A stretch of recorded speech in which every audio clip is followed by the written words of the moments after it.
Good afternoon, good afternoon. Good Friday today. Hey, I'm coming to you with a topic about a program that the VA has. It's called the Caregivers Program. This is a program that I applied for. I got denied, but I did get a chance to go through the whole process, and it's pretty extensive. That the amount of time that they put into it, and it's one of them programs. Well, it's not one of those programs that's going to take you forever to get approved. From the time that you submit paperwork, you're talking about 30, 45 days. They really work on it like fast. It's not like you're applying for compensation, like VA disability. This is a whole different program. I didn't qualify for it. I had the requirements, but I didn't qualify. But I think it's a great program, and there's a lot of veterans that can use this program. So I'm going to go through it just to give you guys a brief look at it, and you can always look it up to go more in detail. But there is this program there, and I had never heard of it. And when I needed this care, I was maybe a year and a half into bouncing it back from 2 surgeries back to back. I had a total shoulder left replacement shoulder surgery, and then 2 months later I had a surgery on my right foot. So I actually couldn't do anything. And just so happened, I had a cousin that stepped in, and she started taking care of me. She knew I couldn't do anything on my own. I lived alone, and she just stepped right in there and filled that void. But this program, had I been approved for it, it would have been perfect. So let's just talk about this program, the Caregiver Family Program. One, a veteran or a service member may be eligible for a family caregiver if all of the following requirements are met. So there's requirements. One, the individual is either a veteran or a member of the armed forces undergoing a medical discharge from the armed services. Number 2, the individual has a serious injury, including a serious illness, incurred or aggravated in the line of duty in the active military, naval, or air service. Okay? And then also, for purposes of this program, you have to be at least 70% rated with one disability, or you can have a combined rating of 70% between multiple disabilities. Okay? And, assigned through the VA. So actually, when I had my surgery, I was sitting at 80%, but I had never heard of the program. I didn't hear about this program until I was 100% permanent and total. But, hey, there's some veterans out there at 70% or 100 right now that needs this program. And the only way we're going to get this word out is we spread it and let people know. Number 3 was the individual is in need of in-person personal services for a minimum of 6 continuous months based on any of these following things. An inability to perform an activity of daily living, a need for supervision or protection based on symptoms or residuals of neurological or other impairments or injury, and a need for regular or extensive instruction or supervision without which the ability of the veteran to function in daily life would be seriously impaired. So that's pretty big there. Number 4, it is the best interest of the individual to participate in the program. Number 5 is personal care services that would be provided by the family caregiver will not be simultaneously and regularly provided through another individual or entity. So this person that's going to be that caregiver, it got to be that person, or you can't be in this program and belong to some other type of a caregiving program. Okay. Uh, the individual receives care at home or will do so if the VA designates a family caregiver. Right? So, and then number 7 is the individual receives ongoing care from a primary care team or will do so if the VA designate a family caregiver. Because it's really tough for someone to be a caregiver because you're giving up your time. A lot of times you sacrificing money. So yeah, sometimes somebody really want to help you, want to do it, but in the long run, they know in the back of their head, hey, if I take this on, I'm going to lose income. They love you and all of that stuff, but financially, it just don't always work. So that's something that a potential caregiver would always be weighing. Now, the caregiver, a family caregiver, this person who's going to take care of you must be at least 18 years of age, okay?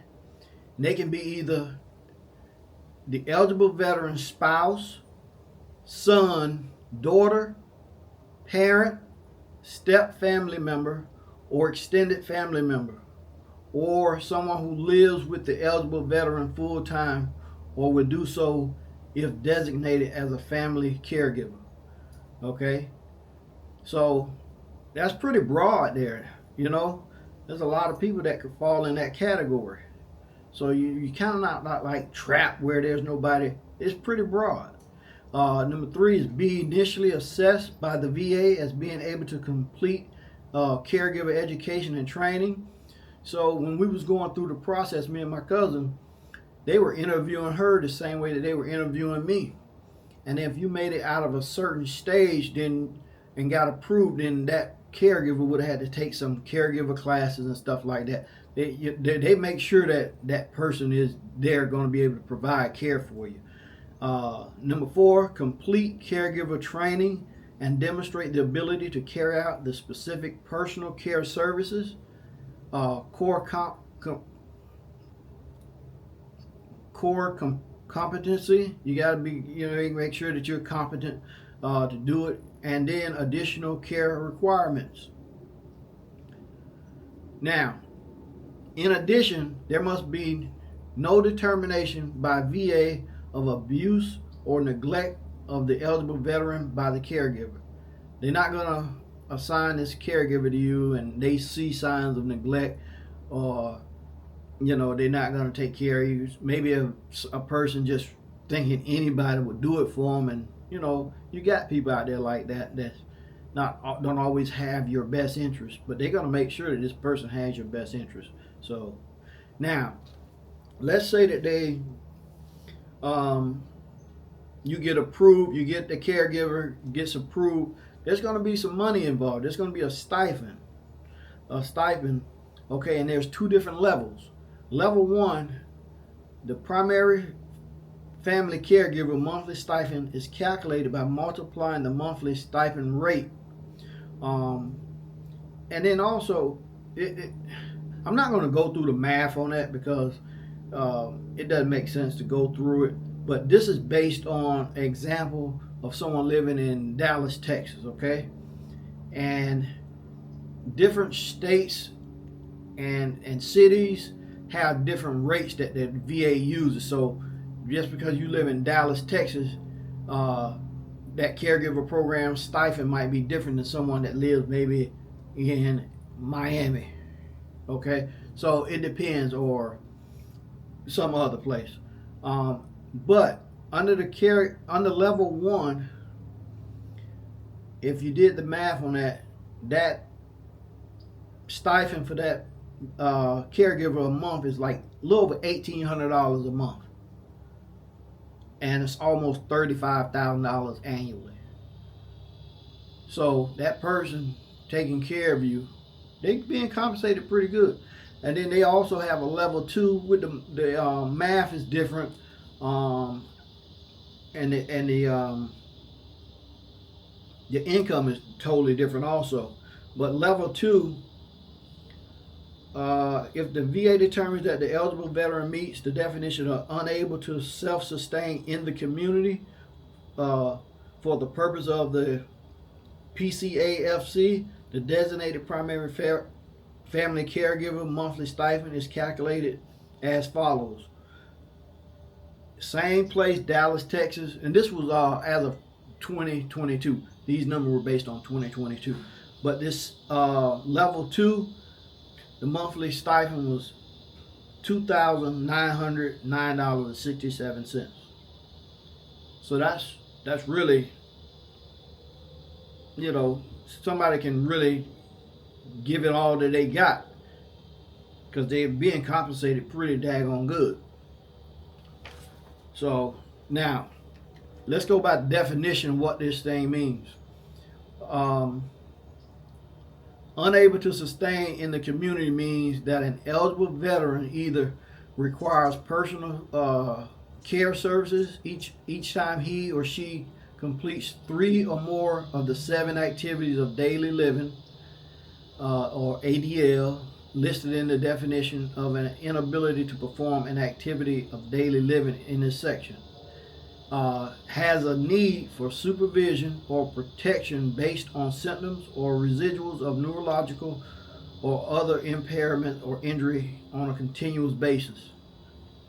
And then has a need for regular or extensive instructions or supervision without which the ability of the veteran to function in daily life. So now here's some of the things that you're going to have to get 3 out of these 7 things. 1, dressing or undressing oneself. Okay? Have a total shoulder surgery replacement and see how hard it is to dress. 2, bathing. 3, grooming oneself in order to keep oneself clean and presentable. Adjusting any special prosthetic or orthopedic appliance that by reason of the particular disability cannot be done without assistance. This does not include the adjustment of appliances that non-disabled person would be unable to do to adjust without aid, such as supports, belts, lacing at the back. Don't include that. Toileting or attending to toileting. Feeding oneself due to loss of coordination of upper extremities, extreme weakness, inability to swallow, or the need for non-oral means of nutrition. And then mobility. This is a big one. Walking, going upstairs, transferring from bed to chair, and so on. So there's other means also of mobility issues also that you can meet the definition.